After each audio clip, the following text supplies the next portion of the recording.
Natural news parents have a seemingly never-ending list of things to worry about, particularly when it comes to their children's health. Even if you've done your best to ensure your kids eat healthy foods and you go out of your way to avoid toxic vaccines and medications, there are still ways that your children could inadvertently be exposed to toxins. One mother's concerns recently helped to expose yet another potential source of danger for children makeup. Christy Warner works at a law firm that focuses on mass tort asbestos litigation, which means she is all too familiar with asbestos exposure and the damage it can cause. After purchasing a glittery makeup kit for her 6-year-old daughter from popular accessories retailer Claire's, she began to have some doubts about it. She sent the makeup to an independent lab for peace of mind, and their findings shocked her. It contained the cancer-causing tremolite asbestos. The National Cancer Institute says that this substance can cause malignant mesothelioma. Warner said the findings prompted her to test other makeup sold at Claire's. All of the 17 makeup products she sent to the Scientific Analytical Institute from 9 different states tested positive for asbestos. Affected items include a bedazzled rainbow heart makeup kit and metallic hot pink makeup with glitter. Claire's pulled the toxic items off its shelves and carried out its own testing. The retailer says that initial results from its own tests found the cosmetics to be free of asbestos, but that further tests would be conducted. In addition, they said the talc in the product comes from a European vendor that has been certified asbestos-free.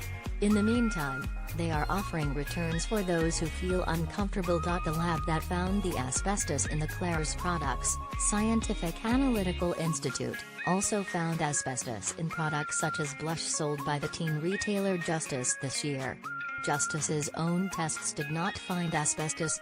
However, Scientific Analytical Institute's Director of Research and Legal Services, Sean Fitzgerald, says that his lab stands behind the results of all of these tests and pointed out that different labs have microscopes of different strengths. Lower-powered equipment may not detect the chemicals that better machines can.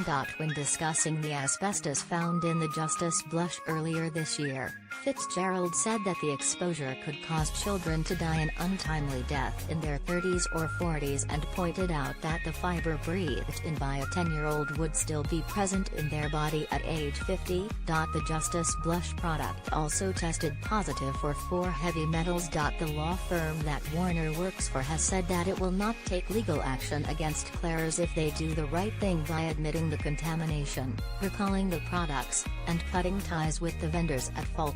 Toxins in everyday products far too common. These findings are very unsettling to those of us who like to think that the products sold in our stores, especially those geared toward children, have passed rigorous tests and are safe for use. It's extremely frightening to think that little girls who are just having some fun and playing with makeup could be setting themselves up for an early death.